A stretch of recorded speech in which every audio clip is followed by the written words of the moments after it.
akirukaruka hapo tunajua Biblia na Kiebrania hajui, ni makosa. Mtu pia sija karukaruka hapa asema najua Qur'an na elewi Kiarabu, itakuwa ni makosa. 1-1, hiyo ni draw, hiyo ni fair. Muhammad Kwa hivyo kabla katumwa ulimwengu mzima, ndio mada. Lakini mchungaji alichokizungumza mimi hata sijui amezungumzia nini. Masala ya kwenda sasa, kama ni kwenda na maji chooni hivi, leo tuchukue watoto wawili tuwaenda hapo. Mmoja wakitaka nionyeshe, nitaonyesha, hakuna gezo kafa.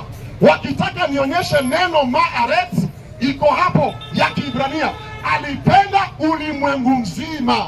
Na katika lugha za Kiebrania mtu anapotumia neno ulimwengu mzima sio lazima aanze kutaja makabila one by one, kwa sababu tutajaza Biblia dunia.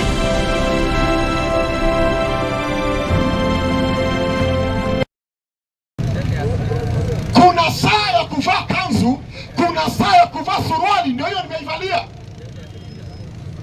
Na hata mkisema mnatumia maji, mkienda choo tumia maji, hiyo yote iko kwa Kumbukumbu la Torati, tutakusomeeni iko. Sio nyinyi wa kwanza kujiosha na maji mkienda chooni.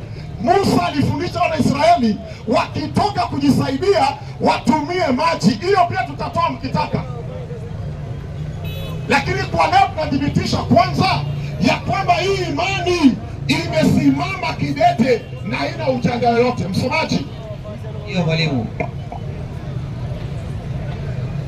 Tunataka tuingie katika mada ya siku ya leo, lakini pengine utasema haujasoma kutoka kwa Injili 19 Yohana. Soma. Inasema mwalimu 19:23 Yohana.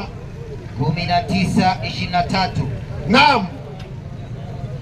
Inasema mwalimu. Lakini kabla hiyo 3:11 Luka. 3:11 Luka.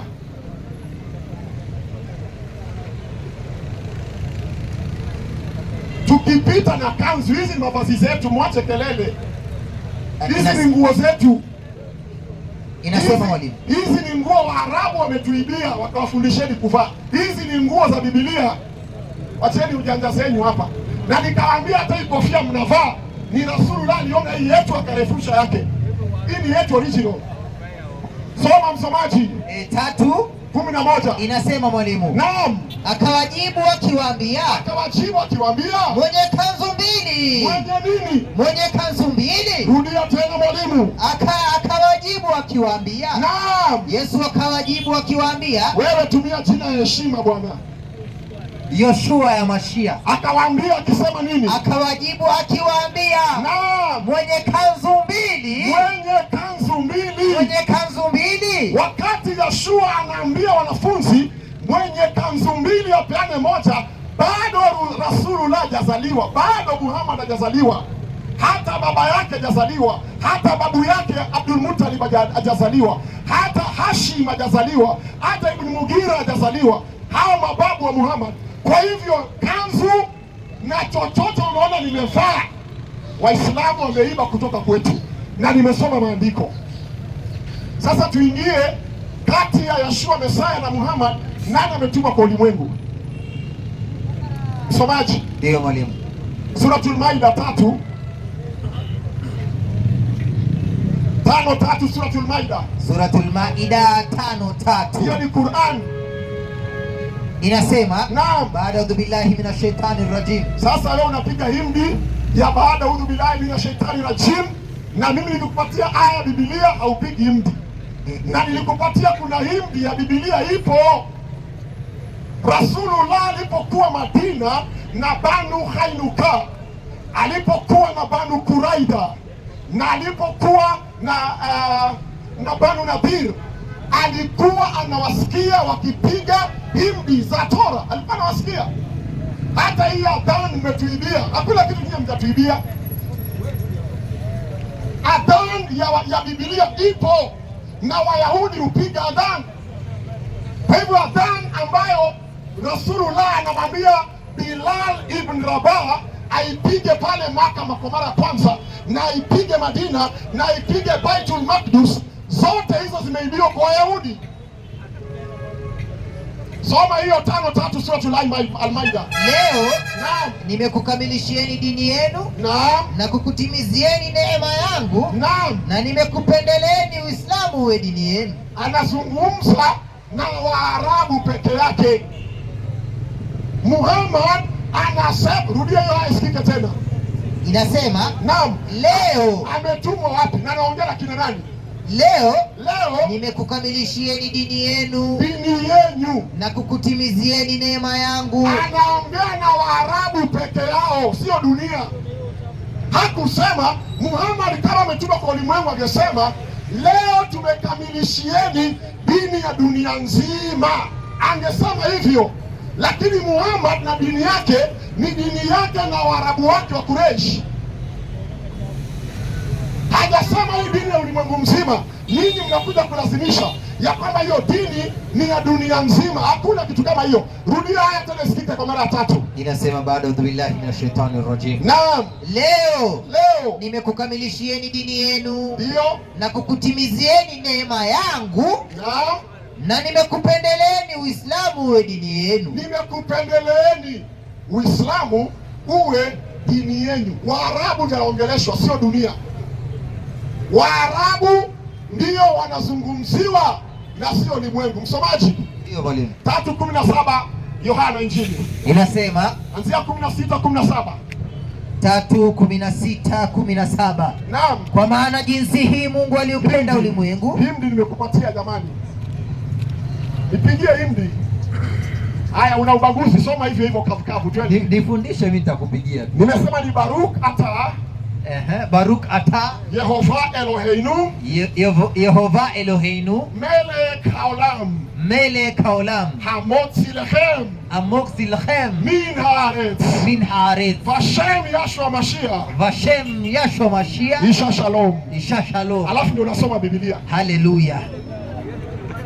Inasema naam, kwa maana ndio jinsi hii Mungu aliupenda ulimwengu ndio hata akamtoa mwanawe pekee, naam, ili kila mtu amwaminie. Sasa Yashua Mesaya hajatumwa, hajasema alipenda Israeli.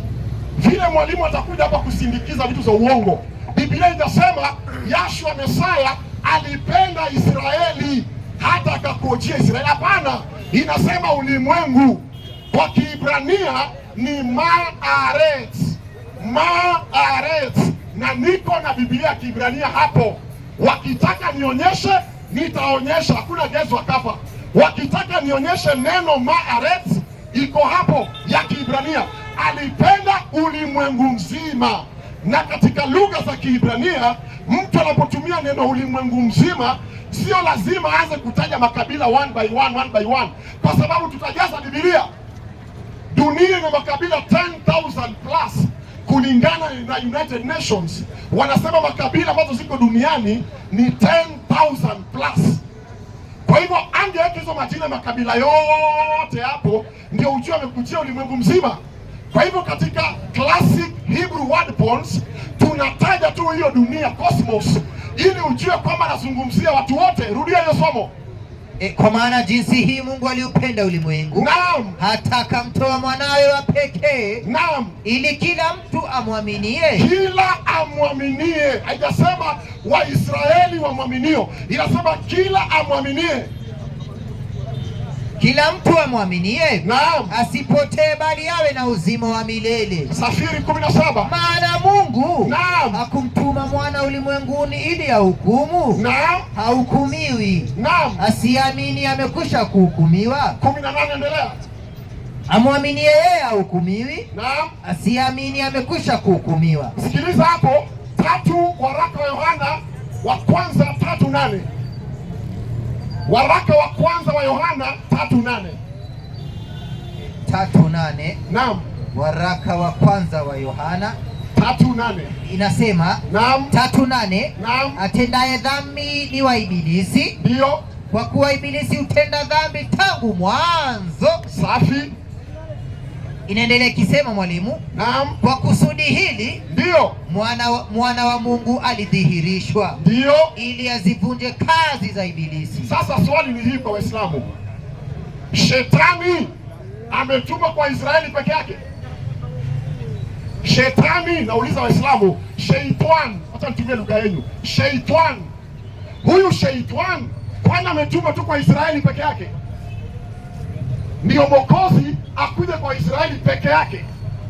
Sheitan, kwa mujibu wa hiyo nyaraka wa Yohana wa kwanza 3:8 inasemekana kazi ya Sheitan inafanyika duniani kote, kwa mataifa yote, kwa makabila yote na kwa mtu binafsi. Kwa hivyo kwa maisha ya kila mtu binafsi kuna chembe ya kazi za Shetani. Sasa Yeshua Mesaya ametumwa hapa ulimwengu ili aharibu kazi zote. Biblia inasema kazi zote za Shetani. Kwa hivyo mahali popote Shetani anatajwa, Yeshua ana kazi ya kumshughulikia huyo Shetani. Kwa hivyo Yeshua hana kipimo ya kufanya operations Israeli peke yake, jinsi mwalimu atakuja kuleta uongo hapa. Yeshua Mesaya amedhihirishwa ili awe ametumwa ulimwenguni kote na haribu kazi za Shetani katika makabila yote na katika races zote na katika continent zote. Ametumwa kwa ulimwengu wote na wala sio Israeli peke yake. Shida ni moja, msomaji. Ndio mwalimu. Yohana 1:12. Yohana 1:12. Naam.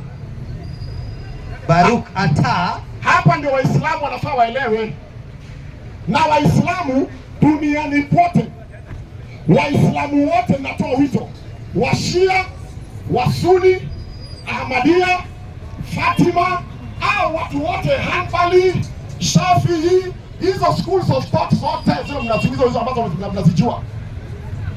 Huwezi ukazungumzia Biblia, hauwezi ukazungumzia Biblia mpaka ujue Kiebrania. Haiwezi, hautaweza. Uweza hata mimi Gershon leo hii ni Kislimu,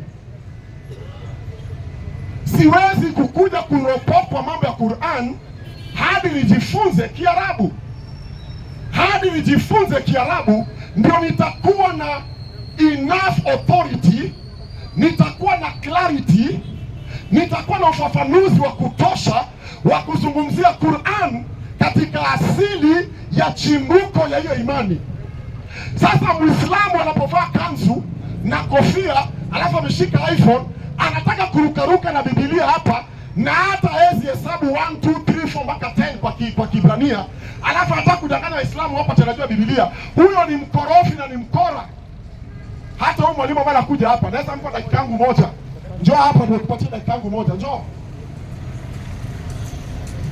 Na usilete ujeuri.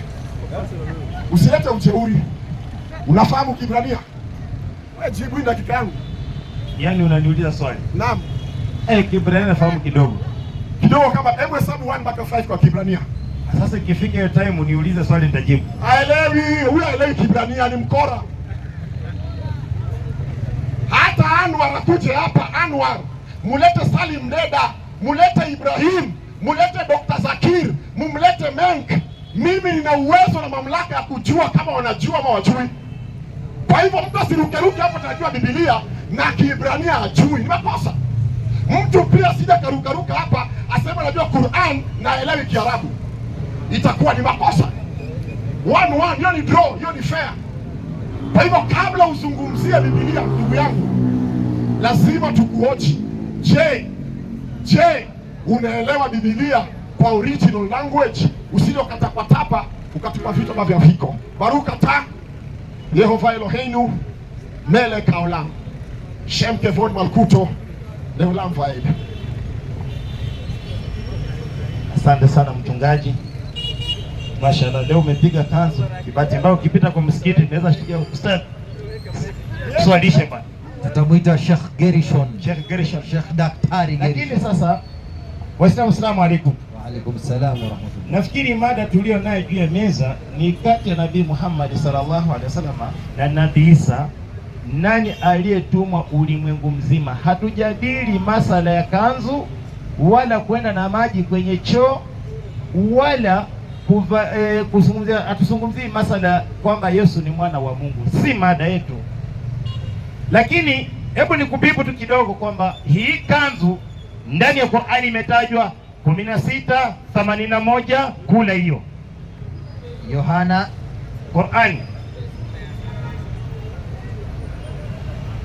Qur'ani somee Farisi 16:81. Kanzu ndio hiyo ukitaka ufute 16:31. Alafu ananiuliza kama najua Kiramaiki ama Kiibru. Mbona hapa katika wimbo ulio bora 5:16 mlifuta hikon mami tadi mfikuli ya Muhammad sabini habasami ya Adam? Unaniuliza. Soma. Inasema 16:31. 16:81. 81 inasema naam, baada audhu billahi minash shaitani rajim.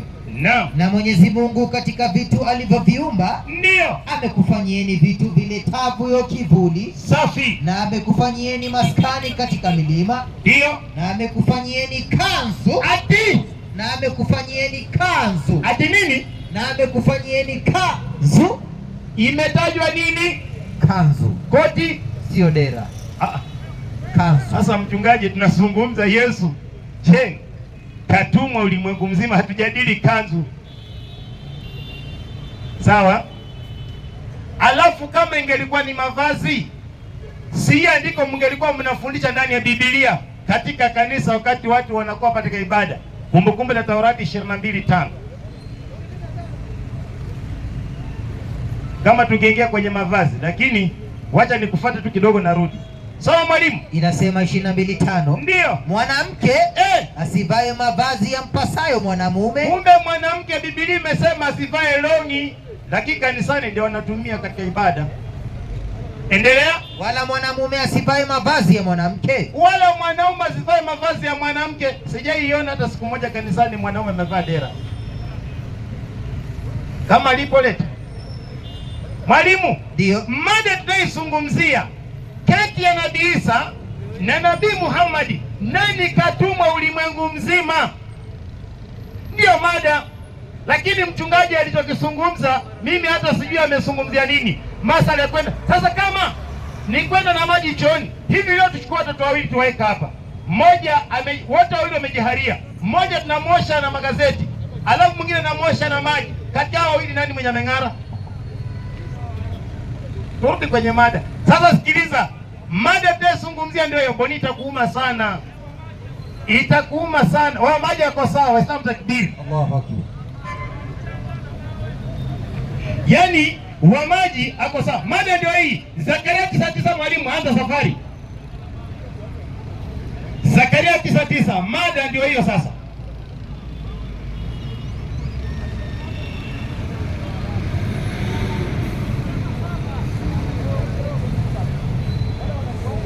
Zakaria 9:9.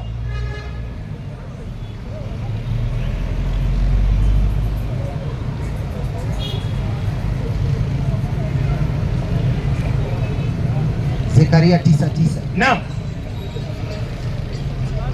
Inasema safi. 9:9 inasema 9:9 Zakaria. Inasema mwalimu. Naam. Furahi sana. Furahi sana. Binti Sayuni. Binti Sayuni. Piga kelele. Piga kelele binti Sayuni. Furahi sana. Safi. Binti Sayuni. Endelea. Piga kelele. Safi. Binti Yerusalemu. Enyi binti Yerusalemu, pigeni kelele. Kwa nini?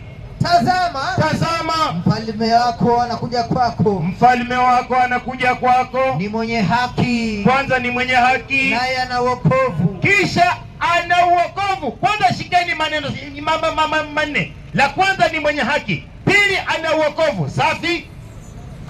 Ni mnyenyekevu. Tatu ni mnyenyekevu. Shikeni hizi pointi tatu. Ndio. Amepanda punda. Yaani huyu mnyenyekevu atakuwa amepanda punda. Naam. Mwanapunda. Huyu mnyenyekevu nani? 11:29 Mathayo mwalimu safiri. 11:29 Mathayo. Kitabu ni cha Mathayo. Yaani Matthew 11:29. Safi. Inasema mwalimu. Ndio. Jitieni nira yangu. Mjifunze kwangu. Ndio. Kwa kuwa mimi Yoshua ndio ni mpole na mnyenyekevu. Sasa kumbe huyu mnyenyekevu ni Yoshua ambaye ndio Yesu. Sasa wapi Yesu anaingia Yerusalemu amepanda punda ili awe mwana punda? 12:12 Yohana. Alafu Mchungaji huyu jamaa bwana, hebu Jumapili mpigeni mapepo yatoke. Endelea. Inasema mwalimu, safi. 12 nayo ndio siku ya pili yake. Safi. Watu wengi walioijia sikukuu ndio walisikia ya kwamba nini? Yesu. Nani? Yesu anakuja Yerusalemu. Yesu anakuja Yerusalemu. Ndio. Waislamu toeni ujamaa hapa bwana. Endelea. Mwalimu, watu ni wachokozi, wanasema tio jamani, mtu Arsenal.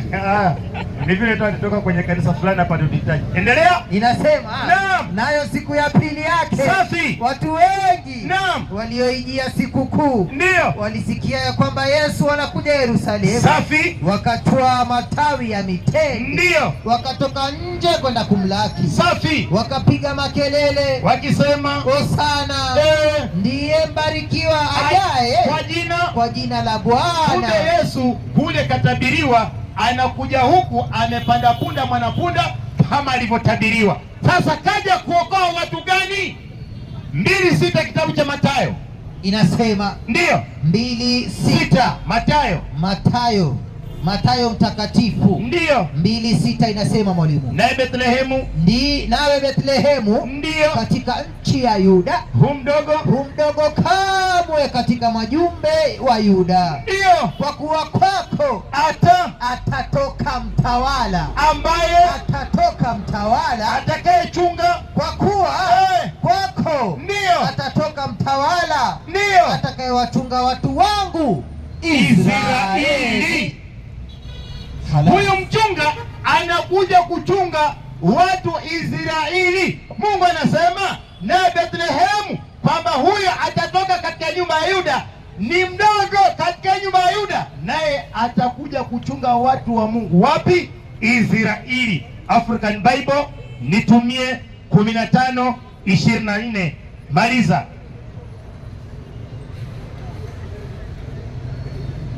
Mathayo 15:24 inasema, ndio akajibu akasema, Yamashua akajibu, ndio nimetumwa safi kwa kondoo wapotevu wa nyumba ya Israeli tu.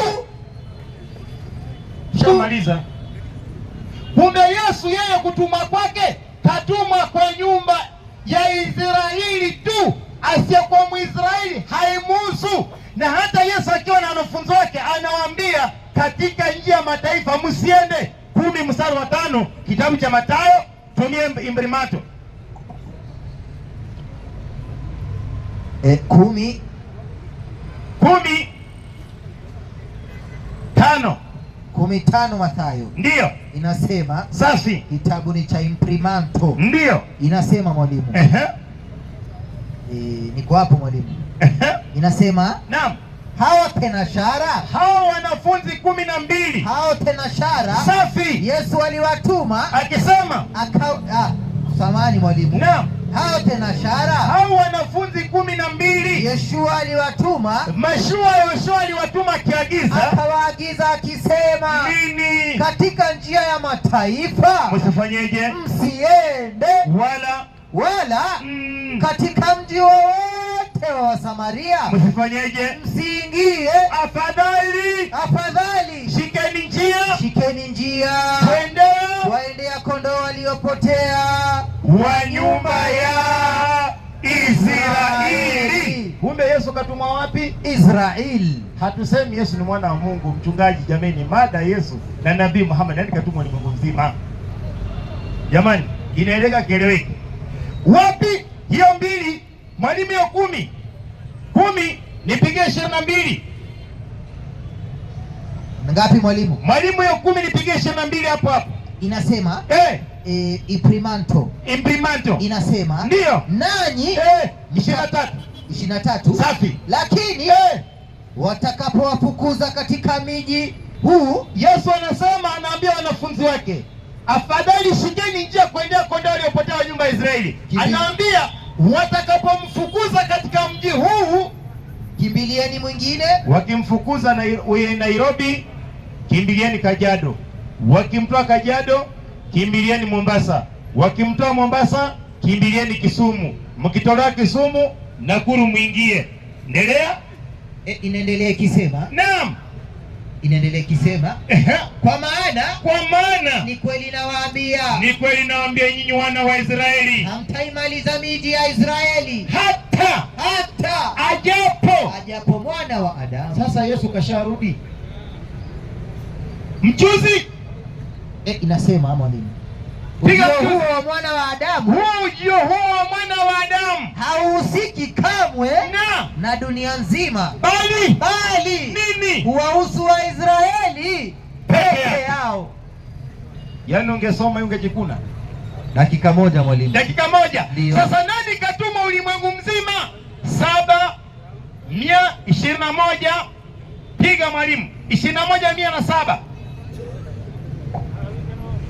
Qur'ani 21,107 inasema mwalimu, ba'udhu billahi minash shaitani rrajim. Ndio. Bismillahirrahmanirrahim. Nasi hatukukutuma, ndio, yani hatukukuleta ila uwe rehema kwa walimwengu wote. Piga mchuzi. Inasema mitume waliotangulia safi kabla ya Mtume Muhammad sallallahu alaihi wasallam, ndio, kila mmoja ndio alipelekwa kwa kabila yake, ndio, na taifa lake tu, ndio, lakini Mtume Muhammad sallallahu alaihi wasallam ndio peke yake ndio ndiye aliyepewa utukufu wa kupelekwa kwa watu wote. 758. Hiyo ndio mada. Inasema 758 ndio 158 safi. Inasema baada billahi minash shaitani rrajim. Ndio. Sema ewe Nabii Muhammad sallallahu alaihi wasallam, kidume cha Allah kabisa. Enyi watu, hakika mimi ni mtume wa Mwenyezi Mungu kwenu nyinyi nyote. Andiko moja inasema Yesu katumwa ulimwengu mzima. Hamna mada. Ndio nafikiri ndio tarudi nyuma yangu. Mada hatuzungumzii kuhusu kanzu, mchungaji kajisahau. Mada hatuzungumzii kwenda maji na kwa choo, si mada ya leo. Mada ya leo tunazungumzia kati ya Nabii Muhammad sallallahu alaihi wasallam na Nabii Isa, nani katumwa ulimwengu mzima. Salamu alaykum wa rahmatullahi wa barakatuh. Wa alaikum salam.